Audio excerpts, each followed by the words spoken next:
दोस्तों, ये रिश्ता क्या कहलाता है कि आज रात के एपिसोड में दिखाया जाएगा। नायरा काफी ज्यादा परेशान रहती है और त्रिशा के पास आकर कहती है कि त्रिशा, मुझे माफ कर देना, मैं तुम्हारे लिए कुछ नहीं कर पा रही हूँ, पर तू बिल्कुल चिंता मत करो, कल न कल वो लोग जरूर पकड़ जाएंगे, उन्हें कड़ी से कड़ी सजा मिलेगी। इतना कहकर नायरा की आंखों में आंसू आ जाते हैं। वहीं दूर खड़ा कार्तिक उसकी बातें सुन रहा होता है। इधर नायरा त्रिशा से यह भी कहती है कि मैं तुझसे वादा करती हूँ त्रिशा कि मैं उन लोगों को कड़ी से कड़ी सजा दिलवा कर ही रहूंगी। इधर कार्तिक इंस्पेक्टर के साथ फोन करता और कहता है कि क्या आपको पता चला कि ये किसने किया है। और यहाँ पे कार्तिक चिल्लाता है और कहता है कि यदि किसी पता चल गया तो मैं उन लोगों को छोड़ूंगा नहीं, उन्हें जरूर से जरूर सजा मिलवा कर ही रहेगी। और एक मिनट इंस्पेक्टर साहब, आप बिल्कुल ध्यान दीजिए और बोलो को कहीं से भी ढूंढने की कोशिश कीजिए, आप सर्च कीजिए, पता लगाइए कि ये किसका काम है। प्लीज पॉसिबल को इम्पॉसिबल मत कीजिए और जाकर उसके बारे में पता कीजिए। इतना कहकर कार्तिक फोन को रख देता है। कार्तिक आता है और नायरा को संभालने की कोशिश करता और कहता है कि चलो नायरा। इतना कहकर कार्तिक नायरा के साथ चली जाती है। वहीं दूसरी तरफ लव कुश अभिषेक तीनों बात कर रहे होते हैं तो लव कुश को गुस्सा आ जाता है और वो अभिषेक पे चिल्लाते और कहते हैं कि आर यू मैड, क्या तुम पागल हो गए हो, तुम्हें रिकॉर्डिंग क्यों चाहिए। तभी यहाँ पर अभिषेक कहता है कि पैसों के लिए, और मैं पैसों के लिए कुछ भी कर सकता हूँ, तुम जरा सा भी ख्याल रखते हो इसके बारे में। तभी लव कहता है कि तुम पागल हो गए हो, हमें इसके लिए वीडियो बनाना ही नहीं चाहिए था और तुम यहाँ पर डिलीट करने के बजाय तुम्हें मुझसे रिकॉर्डिंग मांग रहे हो।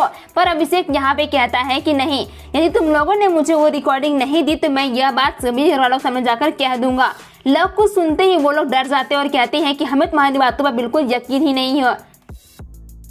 अभिषेक उल्टा लव को सुना देता और कहता है कि मैं तो पकड़ा जाऊंगा ही नहीं, क्योंकि ऑलरेडी त्रिशा के तुमने वीडियो तुम अपने मोबाइल से बनाए हो, तुम लोग पकड़े जाओगे। यह सुनते ही कुछ को गुस्सा आ जाता है और लव पर चिल्लाने लगता है।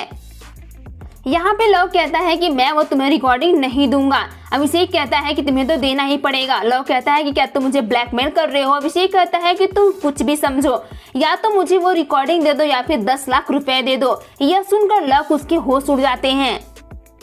वहीं जब सुबह होती है तो नायरा काफी ज्यादा यहाँ पे परेशान रहती है और इतना ज्यादा नाचती है ताकि अपनी बातों को यहाँ पे भुला सके। और वो त्रिशा के बारे में बार बार याद करती और कहती है कि हे भगवान, किसी भी प्रकार से त्रिशा के गुनहगारों को यहाँ पर सजा मिलनी ही चाहिए। इतना कहकर जब वो घर के अंदर आ रही होती है तभी वो सामने देखती है और देखकर एकदम से शॉक हो जाती है और उसे पता चलता है कि यहाँ पे सारे मिट्टी को वो लोग खोद रहे होते हैं। कैरो और वंश दोनों मिलकर जब खोदते हैं तो नायरा अगर पूछती है, कैरो वंश ये तुम क्या कर रहे हो। जब यहाँ पे नायरा पूछती है तो कैरो कहता है कि मैं अपने छोटू बहन के लिए मांग रही हूँ और यहाँ पर कैरो अपने बेबी ब्रदर के लिए मांग रहा है, इसलिए हम लोग अपने टॉयज को ना छिपा रहे हैं ताकि ऐसा करने से ना हमारी विश पूरी हो जाएगी। नायरा कहती है कि ये सब किसने कहा तुम लोगों से। तभी वहाँ पे वो लव कुश का नाम लेते हैं। यह सुनकर नायरा को और भी ज्यादा गुस्सा आ जाता है। तभी यहाँ पे नायरा पूछती है कि क्या लव कुश भैया भी ने अपने विश मांगने के लिए कुछ छिपाया है। तो कैरो कहता है कि हाँ, उन्होंने यहाँ पे चिप छिपाए थे। यह सुनकर नायरा शॉक्ड हो जाती है। फिर यहाँ पे वंश बंक करता है और यहाँ पे नायरा दोनों को डांटती है और कहती है कि दोनों खेलने के बाद ना अपने हाथ को हैंड वॉश करना, फिर घर के अंदर आ जाना। दोनों मान जाते हैं। इधर जब नायरा अपने कमरे में आती है तो वह देखती है कि बहुत ही सुंदर सा स्माइल लिखा हुआ रहता है। यह देखकर कार्तिक वहां पर आ जाता है और नायरा कहती है कार्तिक से कि कार्तिक, मुझे तुम ठीक कहते हो, मुझे अपने आप को ना यहाँ पर ख्याल रखना होगा। मैं किसी को भी हर्ट कर सकती हूँ पर त्रिशा की वजह से लेकर मैं घर वालों को बिल्कुल परेशान नहीं देख सकती। नायरा कहती है कि मैं लव कुश के पास जाकर फिर से उनसे सॉरी मांग लूंगी। कार्तिक कहता है कि बस करो नायरा, तुम उसके लिए कल सॉरी कह चुकी हो, तुम्हें बार बार सॉरी यानी कि माफी मांगने की जरूरत नहीं है। और वो यहाँ पर कह के नायरा को संभालने की कोशिश करता है। यहाँ पे कार्तिक नायरा को बहुत ही अच्छे से संभालने की कोशिश करता है, उसे हंसाने की कोशिश करता है और वो दोनों गले लग जाते हैं। कार्तिक नायरा से वादा करता है कि नायरा, जिस किसी ने भी त्रिशा के साथ ऐसा कुछ करने की कोशिश की होगी ना, हम उन दोनों को कड़ी से कड़ी सजा जरूर दिलवा कर रहेंगे, तुम बिल्कुल चिंता मत करो। वहीं दूसरी तरफ लव कुश खड़े होकर खिड़कियों से गायों के गले का हार देखकर काफी ज्यादा खुश हो जाते हैं और यहाँ पे कैरो खड़ा रहता है तो वो कहते हैं कि कैरो, तुम्हें बिग गैंग में एंट्री करना है ना, इसके लिए तुम्हें एक काम करना होगा हमारा। और वो कहते हैं कि सबसे पहले तुम्हें जाकर वो सेट लाना होगा। कैरो कहता है कि हम तो गायो आंटी से मांग सकते हैं ना वो सेट, तो फिर हमें छीनना क्यों पड़ेगा। इधर नायरा उधर आ रही होती है। तभी यहाँ पे लव समझाता है कैरो को कि नहीं, ये हमें देना ही पड़ेगा वरना ये पता सीक्रेट सब कुछ चल जाएगा। यहाँ पर कुश को गुस्सा आता है और वो लव को कहता है कि क्या तुम इसे गैंग में क्यों शामिल कर रहे हो, ये क्या किया है। लव कहता है कि इसके अलावा कुछ कर नहीं सकते हैं। तभी कुश कहता है कि तुम खुद भी तो ला सकते हो ना, पर यहाँ पे लव कुश को डांट देता है। तभी नायरा की आवाज सुनकर लव और कुश दोनों के दोनों छिप जाते हैं और कैरव वहीं पे खड़ा होकर देख रहा होता है। जब नायरा वहां से पीछे मुड़कर चली जाती है तो कैरव यहाँ पर पूछता है कि आप दोनों छुप क्यों गए थे और मेरी मम्मा से क्यों छुप रहे थे। यहाँ पे लव फिर से कैरव को उल्टा पलटा समझाता है और वो कहता है कि जाइए जाकर वो सेठ को ले आइए, एक बहुत ही बड़ा गेम है ना ये, वरना यदि तुम्हारी मम्मा देख लेती तो ये गेम ओवर हो जाता। कैरव कहता है कि पक्का मेरा काम करोगे ना, तो लव कहता है कि पक्का। कुश कहता है कि कैरव थोड़ा संभल कर जाना और कोई भी इस बारे में पूछे तो तुम बिल्कुल भी मत बताना। इधर कैरव जाता है गायों के कमरे में और सेठ को देख रहा होता है तो लव कुश फिर से इशारा करते हैं कैरव को कि जल्दी करो। वहीं इधर नायरा इंस्पेक्टर साहब चिल्ला रही होती है और कहती है कि उस लॉकेट के बारे में आपको कुछ नहीं पता है, पूरे 1 दिन हो गए, आप कर क्या रहे हो। इधर नायरा इंस्पेक्टर साहब चिल्ला रही होती है पर इंस्पेक्टर साहब कहते हैं कि मैम देखिए हम लोग बैठे हुए नहीं हैं बल्कि इसकी हम लोग तह तक जा रहे हैं, आप बिल्कुल चिंता मत कीजिए।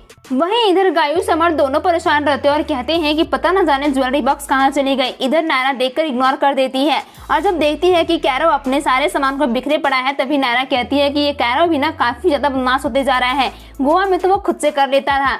फिर इधर नायरा कहती है कि शायद हो सकता है कि मैं कैरव बिल्कुल ध्यान नहीं दे पा रही हूँ त्रिशा की वजह से। जब नायरा कैरव की बुक्स यहाँ पे सभी इन कर रही होती है तो नायरा के कार्तिक की सिग्नेचर देखकर वो काफी ज्यादा शॉक हो जाती है और वो कार्तिक को दिखाती है। कार्तिक देखकर काफी ज्यादा गुस्सा करता है। फिर वो कैरव से दोनों आकर पूछते हैं तो कैरव यहाँ से चुपचाप से खड़ा रहता है। यहाँ पे नायरा बहुत सारे कैरव से क्वेश्चन करती है और कहते हैं कि यहाँ पर मुझे लवकुश भैया ने बताया था कि यहाँ पे गर्ल्स बाइक नहीं चलाती हैं, सिर्फ बॉयज चलाते हैं। तभी कार्तिक कहता है कि आपकी मम्मा भी बाइक चलाती है तो क्या वो अच्छी नहीं है। फिर यहाँ पे नायरा कार्तिक दोनों मिलकर कैरव से बहुत सारे क्वेश्चन करते हैं। फिर कैरव कहता है कि यदि मैंने आपको ये सब बता दिया तो मेरा वादा टूट जाएगा। फिर कार्तिक बड़े ही मुश्किल से कैरव से पूछता है कि बेटा ऐसी बात नहीं है, प्लीज आप बताइए कि आपको ये सब किसने कहा। जब कैरव यहाँ पर नहीं बताता है तो नायरा कहती है कि यदि आपने नहीं बताया तो हम पुलिस अंकल को बुलाएंगे और उनसे पूछवाएंगे और यदि वो ढूंढ निकालेंगे तो यहाँ पर वो उन्हें अरेस्ट करके लेकर चले जाएंगे। तभी कैरव कहता है नहीं मामा, किसी को मत बुलाना क्योंकि यहाँ पर ये सब न सिग्नेचर न लव भैया ने किए थे। यह जैसे ही कैरव कहता है नायरा एकदम से घबरा जाती है। जब लव कुछ खा रहे होते हैं तो कार्तिक नायरा वहां पर आते हैं और घर के सबसे पहले उन लोग से माफी मांगते हैं और कहते हैं कि ये बिल्कुल मेरा मतलब नहीं है बट मैं ऐसे पूछना चाहती हूँ। और लव कुछ सबसे ज्यादा चाची आप बिल्कुल भी ऐसा रिएक्ट मत कीजिएगा। सभी घर वाले परेशान हैं और कहते हैं कि क्या बात है। तभी नायरा दिखाती है कि कैरव के डायरेक्ट सिग्नेचर तुमने किए हैं ना, आखिर क्या जरूरत पड़ गई इस प्रकार से करने की। यह सुनते ही सुरेखा भी काफी ज्यादा परेशान आती है। लव कुछ के तो होश ही उड़ जाते हैं, वो दोनों के दोनों खड़े हो जाते हैं। फिर यहाँ पर कार्तिक पूछता है कि क्या तुम छोटे भाई को यही सिखा रहे हो कि किसी का सिग्नेचर यहाँ पे साइन करने के लिए, और वो चाची के सामने भी कहती है। तभी यहाँ पे गायों की ज्वेलरी की बात आती है तो नायरा कहती है कि मुझे ये भी पता है कि गायों की ज्वेलरी तुम लोगों ने ही चुराई है, और गायों इतनी ज्यादा परेशान थे। तभी यहाँ पे जब कार्तिक बार बार पूछता और कहता है कि मुझे यह उम्मीद नहीं थी, पर सुरेखा चाची कहती है कि मुझे ये बात पहले से पता था कि लव कुछ नहीं गायों के गहने चुराए थे पर हमने उसे दे दिए हैं। यह सुनकर यहाँ पे कहती है सुरेखा कि इसमें मेरी बेटी कोई गलती नहीं है, शायद वो जानबूझ के ऐसा गलती की है, हो जाता है मिस्टेक। पर अखिलेश यहाँ पे लव कुछ दोनों को बहुत डांटते हैं, पर सुरेखा दोनों को बचाने की बहुत कोशिश करती है और बचाकर उन्हें अपने कमरे में लेकर आती है। और यहाँ पर सुरेखा जब लाकर कहती है कि तुम लोग ये क्या कर रहे थे, और यहाँ पर सारी कहानी बताती है कि जब मैं तुम लोगों के कपड़े रख रही थी तुम्हारे बॉक्स में ये गायों की ज्वेलरी मिले और मैंने बड़ी मुश्किल से तुम दोनों को यहाँ पर बचा लिया। क्या मैंने तुम्हें यह सब शिक्षा दिया है यह सब करने के लिए? और वो दोनों को लव कुछ बहुत ज्यादा डांटते हैं। इधर कैरव यहाँ पर मम्मी पापा दोनों से सॉरी कहता है कि प्लीज मम्मी पापा आप मुझे पनिश दीजिए, इसके लिए मैं बिल्कुल हकदार हूँ और मैंने गलती भी किया है। फिर कार्तिक नायरा दोनों मिलकर कैरव को संभालने की कोशिश करते हैं। वहीं आगे आने वाले एपिसोड और भी ज्यादा इंटरेस्टिंग होने वाला है, देखने के लिए बने रहिए। फिर मिलते हैं एक न्यू एपिसोड के साथ, तब तक के लिए धन्यवाद।